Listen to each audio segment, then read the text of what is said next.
আসসালামু আলাইকুম everyone, welcome back to my channel. আশা করছি আপনারা সবাই অনেক বেশি ভালো আছেন। আমি আলহামদুলিল্লাহ ভালো আছি।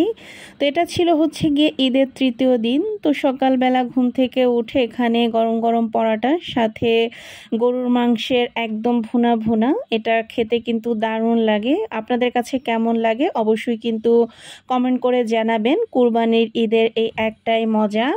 তো তারপরে দুপুরের খাওয়া দাওয়া করে আমরা বের হয়ে গিয়েছিলাম একটু সাভারের উদ্দেশ্যে, কিন্তু উত্তর বাড্ডাতে না যেতে যেতেই হঠাৎ করে আমাদের বাইকের চাকার হাওয়া চলে যায়। তো আমরা প্রথমে ভেবেছিলাম যে চাকার হয়তো হাওয়া নেই, পরে হঠাৎ জারিফের বাবা লক্ষ্য করে দেখে যে চাকা অনেক খানিকটা একদম ফুটা হয়ে গিয়েছে। তো আমাদের ভাগ্যটা আসলে ভালো ছিল বলবো, এই জন্যই আমাদের যেখানে চাকাটা এরকম হয় তার ঠিক পিছন দিকে জারিফের বাবা যেখান থেকে সবসময় বাইক ঠিক করে সেই দোকানগুলো ছিল। তো সেখানে এসে আমরা একটা দোকান খোলা পেয়েছিলাম এবং এখান থেকে একটা নতুন টায়ার আমরা লাগিয়ে নিই, এবং এই টায়ারটা লাগাতে 2300 টাকা লাগে। উনি 2400 টাকা চাচ্ছিল, পরে জারিফের বাবা ওনাকে 100 টাকা কম দিয়েছিল আর কি।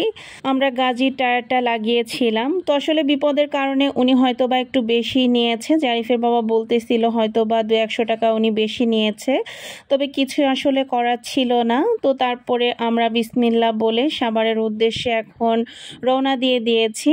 তো এটা হওয়ার কারণে আমাদের প্রায় 40 মিনিটের মতো লেট হয়ে যায়। তো আসলে কিছুই করার ছিল না, আমরা তো আর জানতাম না যে হঠাৎ করে এমনটা হবে। তো আমরা দেখতে দেখতে অলরেডি সাভারেও চলে এসেছি। তো এই যে বললাম যে 40 মিনিট লেট হওয়ার কারণে আমাদের স্মৃতিসৌধে আসতে আসতে একদমই সময় ছিল না। আমরা হাতে 15 থেকে 20 মিনিটের মতো সময় পেয়েছিলাম। তো আমরা হাঁটতে হাঁটতে একটু ভিতরের দিকে যেতে না যেতেই দেখছিলাম যে ওনারা বাঁশি দিচ্ছে, কারণ যেহেতু একদমই সন্ধ্যা লেগে যাচ্ছে তো সবাইকে বের হয়ে যাওয়ার জন্যই ওনারা বাঁশি দিচ্ছিল। তো তারপর ওই যে বললাম যে 15-20 মিনিটের মতো সময় পেয়েছিলাম, তার মধ্যে আসলে ঢুকতে ঢুকতেই তো 5 মিনিট চলে যায়, আবার বের হতে হতেই 5 মিনিট চলে যায়। তো মাঝখানে যে 10 মিনিট সময় পেয়েছিলাম ততটুকুই আমি ভিডিও করেছি। আর আজকে আসলে প্রচুর পরিমাণে গরম ছিল, সেটা আমরা আসলে বাসা থেকে ওইভাবে বুঝতে পারতেছিলাম না, যেহেতু আমরা গরমের সময় এসিতেই বেশি থাকি। তো বাহিরে আসার পরে দেখছিলাম যে প্রচুর পরিমাণে গরম এবং আমরা প্রচুর ঘামতেছিলাম। আর আজকে সাভারে আসার মেন উদ্দেশ্য গিয়ে জারিফের বাবা ছোটবেলার একটা বন্ধুর বাসায় আমরা যাব। জাস্ট ওনাদের বাসায় যাওয়ার আগে আমাদের আগে থেকেই প্ল্যান ছিল যে আমরা একটু স্মৃতিসৌধে ঘুরে যাব। তো সেটাই আর কি। তো অল্প সময় পেলেও সমস্যা নাই, কারণ আমরা আসলে অল্প সময়ের জন্য এখানে থাকতাম।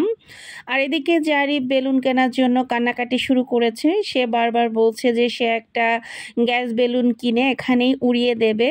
তো ওইদিকে যে বলছিলাম যে এখানে ওনারা বাঁশি দিচ্ছে, তো এখানে আসলে দাঁড়ানোর মতো উপায় ছিল না, কারণ সবাই বের হয়ে যাচ্ছিল। তো তারপরে যেহেতু জারিফ অনেক বেশি কান্নাকাটি করছিল এটা নেওয়ার জন্য, তো পরে একজনকে পাই, তারপরে ওনার কাছ থেকে একটা গ্যাস বেলুন জারিফকে কিনে দেই।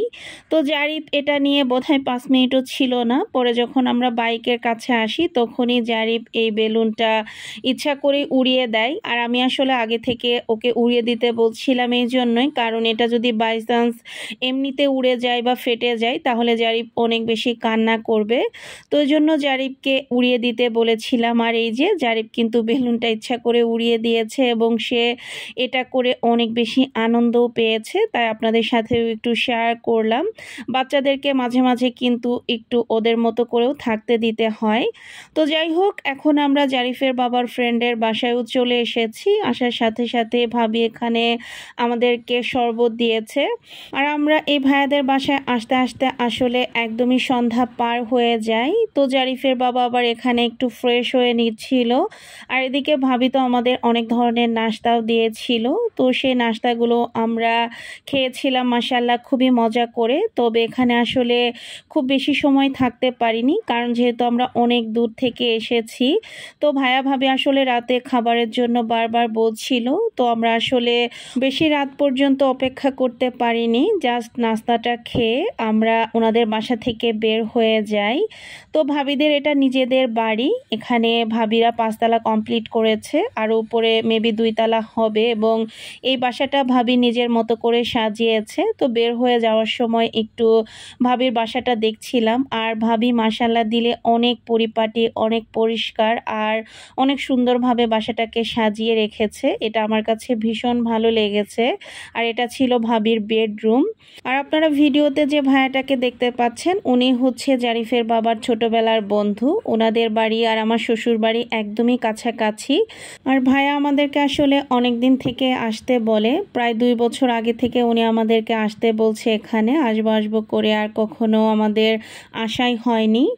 তো যাই হোক, ভাইয়াদের কাছ থেকে বিদায় নিয়ে আমরা এখন বাসার উদ্দেশ্যে রওনা দিয়ে দিয়েছি, কারণ যেহেতু আমাদের বাসা সাভার থেকে অনেক দূরে, তারপরও বাসা আসতে আসতে আমাদের 10টা পার হয়ে যায়।